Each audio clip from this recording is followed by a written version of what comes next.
there, it's Natasha, and thank you so much for joining me today. Today we are going to be recreating something. So recreating an item that is out there on the market, but we are going to use anything different in our stash to be able to recreate it.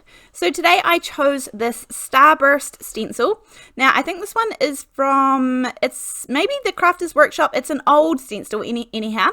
And there are lots and lots and lots of different versions of this out on the market. There are slimline versions, there are versions where the center is kind of off to the left or off to the right, or more of down the bottom, but lots of different versions, and we are going to recreate this today. To do this, I'm going to be using some masking tape and of course a circle die. You could use a circle punch, you could use a circle die, or you could just leave the center completely open. So I have got a little bit of the Gina K Masking Magic. That is my choice of masking paper. And I'm going to die cut out a circle out of that one. And then just to be a little bit extra and a little bit fancy, I have this rings around the circle from, I think it's Spellbinders. And I am going to cut out one of these too. So I'm just finding a circle that will fit in here. Because this at the moment is the masking paper, and I'm just trying to find a circle that's a similar size to the inside of that one there as well, and I will die cut that out of a mask too. Now for this, as I said, I'm going to use the masking paper that I already have. The Gina K one is the one that I love, and here I'm going to cut strips of it. And I'm going to cut the strips slightly on an angle so that one end is going to be slightly wider and one end is going to be slightly skinnier. If you don't have masking paper, then you could pop a piece of low-tack tape like the mint tape. Even scrapbook.com has the 4-inch wide low-tack tape, and you could pop that onto a piece of non-stick something like a piece of plastic and then die cut them, and then that way you would have all of your masking strips cut as well. I mean, lots of different ways to go about it. You could even use some removable adhesive on the back of your strips if you didn't have this kind of masking paper. Now, as I said, I know this part is a little bit extra, but this is where I'm putting down that mask, not just a plain circle. So if you wanted it plain, you could pop down the plain one in the middle, but I decided to go just a little bit extra. And one of the reasons I decided to do this was because I'm going to use the rings around the outside of that as my kind of measuring for where I will put the stripes that will go out from it. So the rays that come out, I will use the rings, and that way everything will be relatively even. You could either eyeball it, you could guess, you could measure, or you could just use another kind of cheating way like I am. And all I'm doing is popping those strips out. Now actually it worked out really well because the kind of the release paper on the back of the masking paper was about halfway down those strips. So all I had to do was take off half of it, and that way I could still kind of move around the paper. The other bit wasn't stuck down to my desk. Now in hindsight, I didn't need the length of strips that I created, but that's okay. We live and we learn.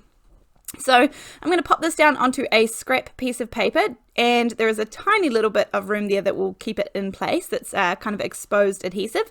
And I'm going to start off by doing some kind of rainbowish, but I want this to be really light at this point.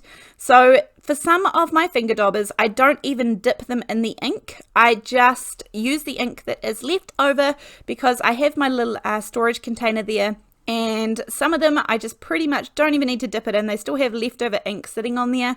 So I'm just going around in a rainbow, red, orange, yellow, green, and then I'm going to use some blue and then come back to some purple. This is kind of my go-to rainbow colors that I always use when I'm using my Distress Oxides. So I start off with Candied Apple, then I go to Spiced Marmalade, Mustard Seed, Mowed Lawn, Salty Ocean, and then Wilted Violet for the purple. So as I said, I don't have a dedicated finger dauber to each of my inks. So sometimes I do like to try them off on a piece of paper first to make sure that the color is roughly what I'm anticipating it will be as well. Now, just to add something a little bit extra, this you can completely and utterly skip this stage. This is just because I felt like it.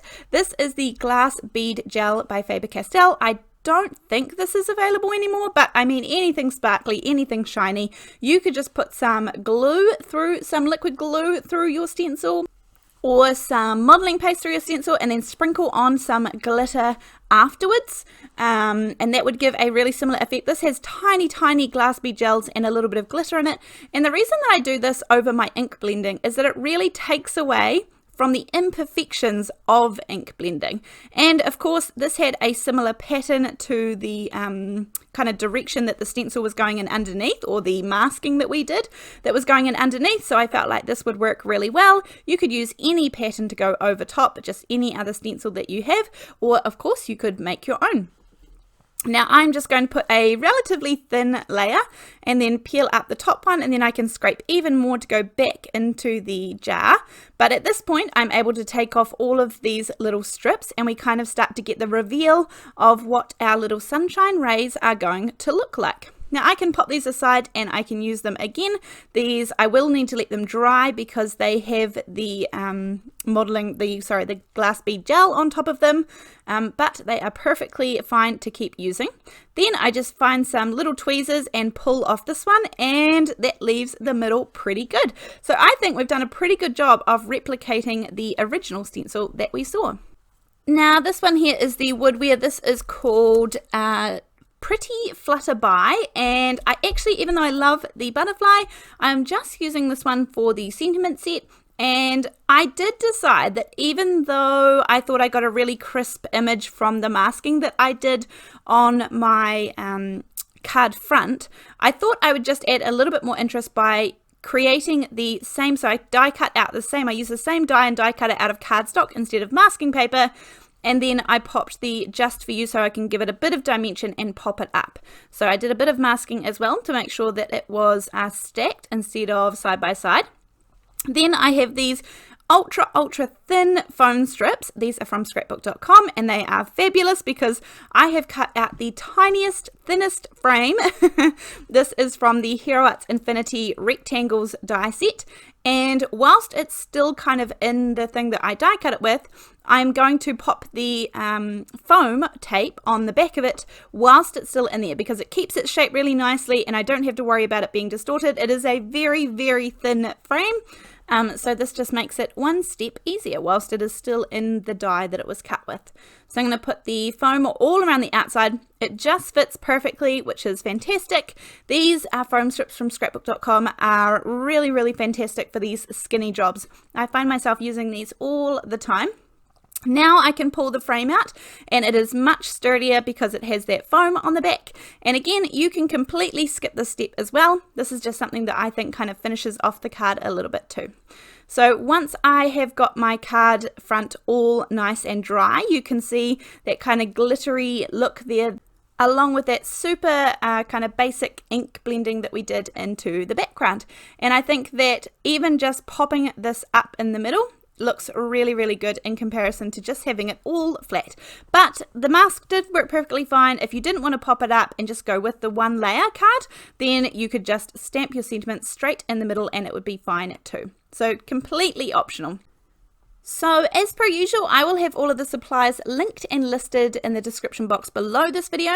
These days you just have to click the little more button beneath this video and you'll see all of those pop up if you would like to see them, or some other ways that you can support me here on YouTube with the videos that I post. I post videos every other day without fail and I have done that for quite some time now. I have a whole lot of videos, maybe nearly 700 or so videos for you to watch if you like this kind of thing. So if you do, then I would appreciate you subscribing and giving us a thumbs up. Those are the types of things that helps YouTube decide to put our videos out there a little bit more. And I just really, really appreciate it. We have an amazing group of people here that even follow me on YouTube. I'm so grateful for those who take the time to leave me comments.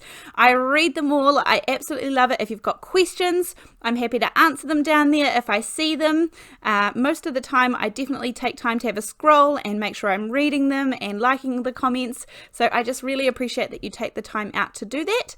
And also we have a Facebook group as well that is called Come Crafting with Natasha.